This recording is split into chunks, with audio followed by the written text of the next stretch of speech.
Hello dear students, welcome back to मार tutorials. आज हम पढ़ने वाले हैं प्लेट्यूज के बारे में। पिछले वीडियो में हमने लैंडफॉर्म्स का पहला पार्ट पढ़ा था जो था माउंटेन। अगला जो पार्ट होगा हमारा वो होगा प्लेट्यूज। अब एक एक करके हम सारी चीजें समझेंगे। प्लेट्यू क्या होते हैं, कितने टाइप्स के होते हैं, उसके क्लासिफिकेशन के बारे में ये सारी चीजें पढ़ेंगे। कई सारे एग्जाम्पल्स जो है यहाँ से कई सारे एग्जाम्स में रिपीटेडली पूछे जाते हैं, इसलिए हमारे लिए बहुत इंपॉर्टेंट टॉपिक हो जाता है। तो आइए स्टार्ट करते हैं प्लेट्यूज के बारे में। प्लेट्यूज की अगर हम बात करें डेफिनेशन के रूप में इसको अगर देखेंगे तो plateau is an elevated area with more और less levelled land on its top. It has a large area on its top and a steep slopes on its sides. देखिए जनरली हम प्लेट्यू को कैसे बता सकते हैं एक डायग्राम के रूप में। तो अगर देखा जाए तो एक ऐसा एरिया जो कैसा दिख रहा है, ऐसा स्टीप स्लोप्स वाला है और ऐसा टेबल टॉप स्ट्रक्चर हमको इसमें देखने को मिलता है। जनरली ऐसे रीजन्स जो होते हैं जिनमें हमको क्या मिले, स्टीप स्लोप्स मिले और ऊपर एक कैसा एरिया मिले, फ्लैट एरिया मिले या कहें लेवल्ड लैंड मिले, तो ऐसे एरियाज को हम क्या बोलते हैं, प्लेट्यूज बोलते हैं। प्लेट्यूज की अगर बात करें तो इन्हें हम एक और नाम से जानते हैं, वो होता है हाई प्लेन्स। हाई प्लेन्स के साथ साथ इन्हें हम क्या कहते हैं, टेबल लैंड्स भी कहते हैं। देखिए दोनों कहने का रीजन क्या है, पहला तो ऊंचाई पर है और इसका हिस्सा कैसा दिख रहा है, हमें फ्लैट दिख रहा है या प्लेन के समान दिख रहा है। दूसरी चीज टेबल लैंड क्यों बोल रहे हैं, क्योंकि किसके समान दिखाई देता है, टेबल लाइक स्ट्रक्चर दिखाई देता है। ठीक है। अब अर्थ के सरफेस का लगभग 18% पार्ट जो है वो कौन कवर करते हैं, प्लेट्यूज कवर करते हैं। ठीक है। तो हमें यहाँ पे एक चीजें याद रखना है कि प्लेट्यू क्या होता है, ऐसा एक लैंडफॉर्म जिसकी स्टीप स्लोप्स होती हैं और ऊपर क्या मिलता है हमको, एक टेबल टॉप हिस्सा मिलता है या कहें एक प्लेन का हिस्सा मिलता है ऊंचाई पे। ठीक है। और लगभग 18% पार्ट जो है अर्थ के सरफेस का ये कवर करते हैं। क्लासिफिकेशन समझेंगे हम। Classification on the basis of their geographical location and structure of rock the plateaus can be classified as. Plateaus कहाँ है, किस जगह पे है और उसके स्ट्रक्चर के हिसाब से इनको हम कितने पार्ट्स में डिवाइड कर सकते हैं, 5 पार्ट्स में डिवाइड कर सकते हैं। ठीक है। हमें 5 अलग अलग टाइप के प्लेट्यूज मिलते हैं। पहला हमें मिलता है कौन सा, इंटरमॉन्टेन प्लेटू। इंटरमॉन्टेन प्लेटू के बाद दूसरा हमें मिलता है पिडमॉन्ट प्लेटू। पिडमॉन्ट के बाद हमें मिलेगा कॉन्टिनेंटल प्लेटू और वॉल्केनिक प्लेटू और लास्ट आ जाएगा डाइसेक्टेड प्लेटू। अब यहां से ना कई सारे क्वेश्चंस आते हैं। इससे पहले जो हमने माउंटेन वाला टॉपिक पढ़ा उससे भी बहुत सारे क्वेश्चंस हमको देखने को मिले हैं।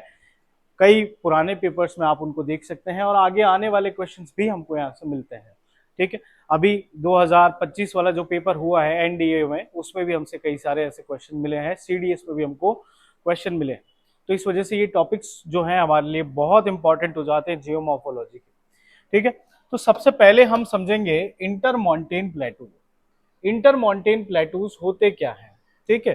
तो अगर इसका एक डायग्राम देखिए हम, तो ऐसा कुछ दिखाई देता है हमें कि माउंटेन रेंजेस के बीच में जब एक प्लेटू दिखाई दे तो उसे ही हम क्या कहेंगे, इंटरमॉन्टेन प्लेटू कहेंगे। ठीक है। तो सबसे पहले इसकी डेफिनेशन लिखते हैं।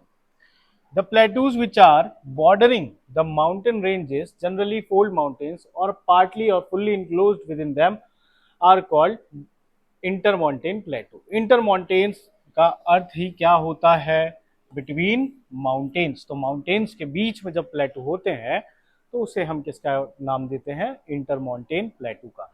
अब जनरली ये मिलते हमें कहाँ है, फोल्ड माउंटेन के बीच में, और फोल्ड माउंटेन्स होते हैं वर्ल्ड की हाईएस्ट माउंटेन रेंजेस में। ठीक है। तो यहां पे भी हमें याद रखना है कि इंटरमॉन्टेन प्लेटूज जो है वो हाईएस्ट टाइप के प्लेटूज होते हैं वर्ल्ड में। ठीक है। कैसे होते हैं, वर्ल्ड में हाईएस्ट टाइप के प्लेटूज होते हैं। ठीक। अब मुद्दा ये है कि इनमें हमको क्या चीज देखने को मिलेगी special. They have nearly horizontal rock layers which are raised to very heights by vertical movements of earth. Vertical movements में कौन कौन हो जाते हैं, जैसे कि फोल्ड्स।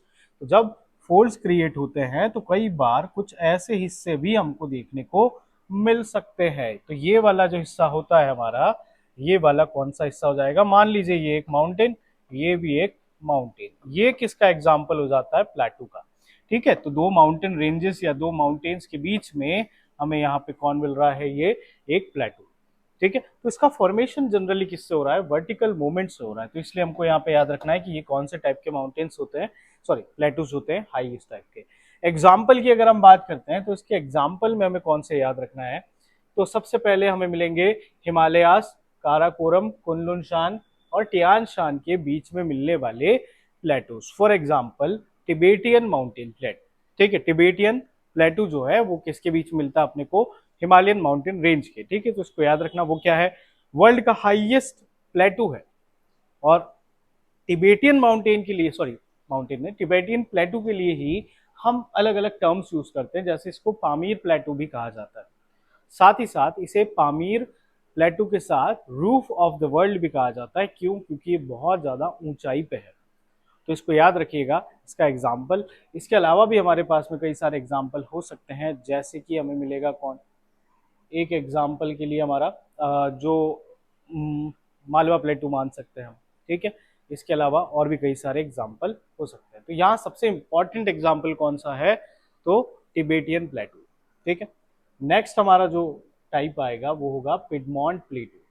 अब पिडमॉन्ट प्लेटू की बात करते हैं तो पिडमॉन्ट का अर्थ क्या होता है कि किसी माउंटेन के फुट रीजन में मिलने वाला जो प्लेटू होगा वो क्या कहलाएगा, हमारा पिडमॉन्ट प्लेटू। डेफिनेशन देख लेते हैं। Plateaus which is situated at the foot of mountain and is locked on the other side by a plain or a sea or ocean is called Piedmont Plateau।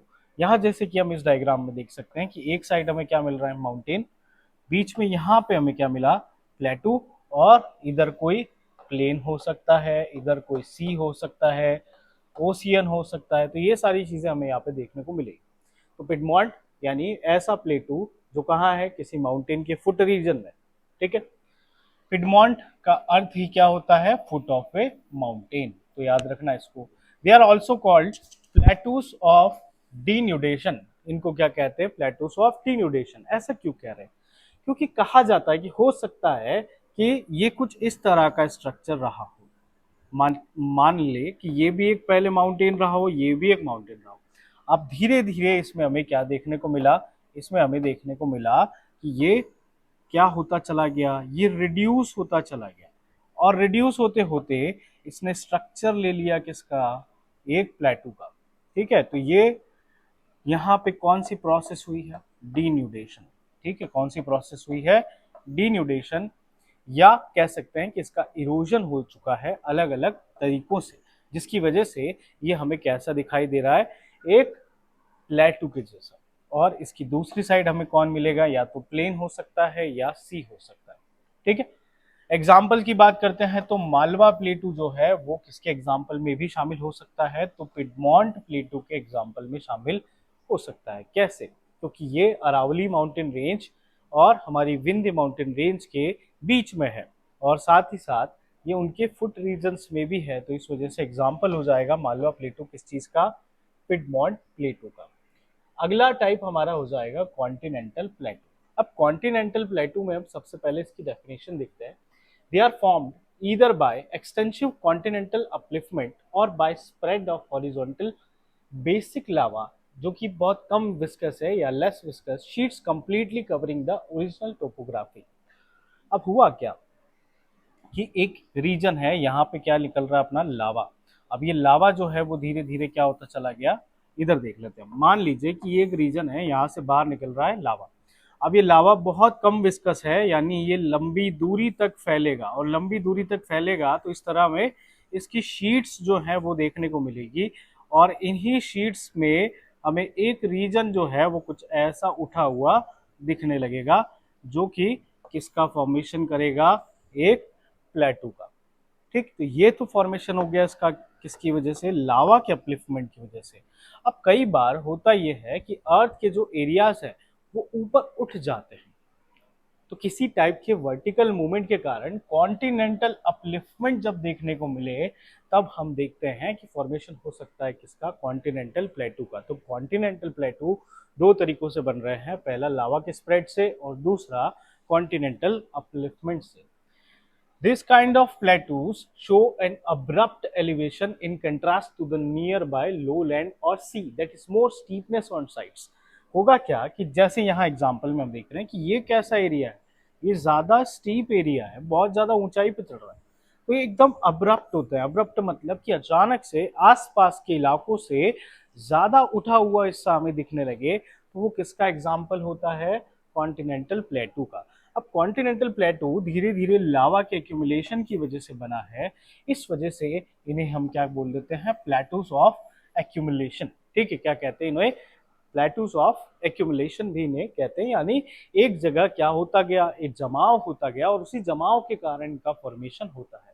Example की बात करें तो प्लेटू of Maharashtra और डेक्कन प्लेटू जो है वो एग्जाम्पल हो जाते हैं किसके? हमारे इसी कॉन्टिनेंटल प्लेटू के। ठीक है, तो अगला टाइप हम देखेंगे। अभी तक हमने 3 टाइप देख लिए हैं, चौथा टाइप हमारा हो जाएगा वोल्केनिक प्लेटू। अब वोल्केनिक प्लेटू की अगर बात करें तो यहाँ पे भी हम कौन सी एक्टिविटी देखेंगे? Volcanic activity. The volcanic plateau is a plateau produced by volcanic activity. There are 2 types of volcanic plateau. पहला मिलेगा हमको कौन? लावा प्लेटू, और दूसरा मिलेगा हमको कौन? पायरोक्लास्टिक प्लेटू। तो इसके एग्जांपल में टाइप्स में कितने हो गए? 2। पहला हो गया कौन सा? लावा प्लेटू, और दूसरा हो गया कौन? पायरोक्लास्टिक प्लेटू। तो पायरोक्लास्टिक प्लेटू की अगर बात करें और लावा प्लेटू की अगर बात करें तो लगभग हमको लावा प्लेटू किसके जैसा दिखाई देता है? प्लेटू ऑफ एक्यूमुलेशन के। लेकिन थोड़ी सी प्रोसेस यहाँ पे चेंज हो जाती है कि विस्कोसिटी जो है वो थोड़ी सी कम या ज्यादा हो सकती है। एक्सप्लोशन की यहाँ पे बात होती है, तो वो देखिए करके हम देखते हैं। तो लावा प्लेटू को हम सबसे पहले समझेंगे कि लावा प्लेटू क्या होता है। तो lava plateaus are formed by highly fluid basaltic lava during numerous successive eruptions through numerous vents throughout violent explosions। अब हुआ क्या कि एक लैंड एरिया है, अब इस लैंड एरिया में कई सारी ऐसी जगह है जहां से क्या बाहर निकल के आ रहा है? लावा। अब ये लावा जो है ये कैसा है? बहुत कम विस्कस है, यानी इसकी फ्लूइडिटी क्या है? बहुत ज्यादा। ये क्या होता जाएगा? एक जगह ऐसा इकट्ठा होता चला जाएगा लावा, और अंत में हमें क्या देखने को मिलेगा? एक उठा हुआ ऐसा भाग देखने को मिलेगा जो क्या कहलाता है? लावा प्लेटू। अब लावा प्लेटू के अलावा हमने एक और कहा इसे नाम, वो क्या है? पायरोक्लास्टिक प्लेटू। अब पायरोक्लास्टिक प्लेटू, सीधी सी बात है, पायरोक्लास्टिक का अर्थ क्या होता है? तो ऐसा मटेरियल जो लावा वॉल्केनिक इरप्शन के समय हमें देखने को मिलता है। कब देखने को मिलता है? वॉल्केनिक इरप्शंस के समय। और उससे निकलने वाला ऐश, उससे निकलने वाले लावा और उससे निकलने वाले जो मटेरियल्स है वो जब एक्यूमुलेट होते हैं तब भी हमें ऐसा स्ट्रक्चर देखने को मिलता है। उसे हम क्या कहते हैं? तो उसे पायरोक्लास्टिक प्लेटू भी कह सकते हैं। तो एग्जाम्पल की अगर बात करें तो पहला मिलेगा हमको डेक्कन प्लेटू, और दूसरा मिलेगा हमको कोलंबिया स्नेक प्लेटू या कोलंबिया प्लेटू, इसको हम कहते हैं। ठीक है, जो कि हमको यूएसए में मिलता है। ठीक, तो ये एग्जाम्पल्स हो जाते हैं किसके? हमारे लावा या वोल्केनिक प्लेटू के। अगला टाइप हमारा होता है डाइसेक्टेड प्लेटू का। अब डाइसेक्टेड प्लेटू की अगर हम बात करते हैं तो कई सारा ऐसा हिस्सा जो एक रेंज के रूप में पहले रहा हो, मान लीजिए कि ये माउंटेन रेंजेस है या कहें माउंटेन्स का एक पूरा ग्रुप है। अब धीरे धीरे क्या होता चला गया कि इसमें हमें क्या देखने को मिला? इसमें हमें डिग्रेडेशन देखने को मिला, और इस डिग्रेडेशन की बदौलत ये क्या हो चुका है? कन्वर्ट हो चुका है किन के रूप में? तो कई सारे प्लेटूज के रूप में ये कन्वर्ट हो चुका है। तो ये पूरा हिस्सा में ऐसा दिखाई देगा कि एक पूरा एरिया जो है जो क्या हो चुका है? कन्वर्ट हो चुका है या इरोड हो चुका है, और धीरे धीरे धीरे धीरे उसने शेप ले लिया है किसका? माउंटेन रेंज से प्लेटूज का। ठीक है, दूर से भले ये हमें माउंटेन रेंज के जैसे दिखाई देते हैं, लेकिन एक्चुअल में कैसे होते हैं? प्लेटू। ठीक है, तो देख लेते हैं। A dissected plateau is a plateau that has very severely eroded so that the relief is sharp. ये एक्चुअल में शार्प है, लेकिन ये कैसे हैं? ऊपर से थोड़े से फ्लैट। सच एन एरिया में अपीयर एज माउंटेनस। दूर से देखने पे कैसा दिखाई देगा? माउंटेनस दिखाई देगा, लेकिन जब उसे हम एक्चुअल में पास से या उसको स्टडी करेंगे तो वो हमें कैसा दिखाई देगा? प्लेटू के जैसा। Dissected plateaus are distinguishable from orogenic mountain built by the lack of folding, metamorphism, extensive faulting or magnetic activities that accompanies orogeny या माउंटेन बिल्डिंग। तो ये इन कुछ अलग अलग चीजों की वजह से हम इन्हें माउंटेन से क्या कर सकते हैं, अलग कर सकते हैं। तो ये कुछ बात हो जाती है हमारी किसके बारे में, प्लेटूज के टाइप की। तो हमने आज कितने टाइप्स पढ़े हैं प्लेटू के, 5 टाइप्स के बारे में बात करी है।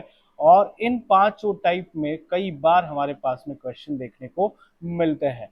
तो देखिए सबसे पहला हमने कौन पढ़ा, इंटर माउंटेन प्लेटू। इंटर माउंटेन प्लेटू की अगर बात करते हैं तो माउंटेन्स के बीच का प्लेटू, उसे हम क्या कहते हैं, इंटर माउंटेन प्लेटू।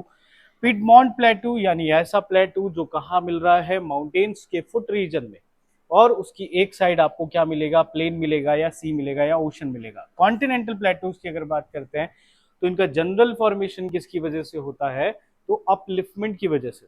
और उसके बाद वॉल्केनिक प्लेटूज की अगर बात करते हैं तो वॉल्केनिक प्लेटू दो तरीकों से बन सकता है, लावा के एक्यूमुलेशन से और दूसरा पायरोक्लास्टिक मटेरियल के एक्यूमुलेशन से भी इसका फॉर्मेशन हो सकता है। और लास्ट आ जाते हैं डाइसेक्टेड प्लेटूज, जो पहले हो सकता है माउंटेन रेंज रहे हो लेकिन धीरे धीरे इनमें बहुत ज्यादा क्या हुआ है, इरोजन, उसकी वजह से ये कन्वर्ट हो चुके हैं और अब हमें किस रूप में दिखाई दे रहे हैं, तो प्लेटूज के रूप में दिखाई दे रहे हैं। तो ये कुछ टाइप्स हो जाते हैं हमारे किसके, प्लेटूज के। तो ये टॉपिक होता है हमारा कंप्लीट। आशा करता हूं कि आपको ये बहुत अच्छे समझ में आया होगा। Thank you very much. जय हिंद।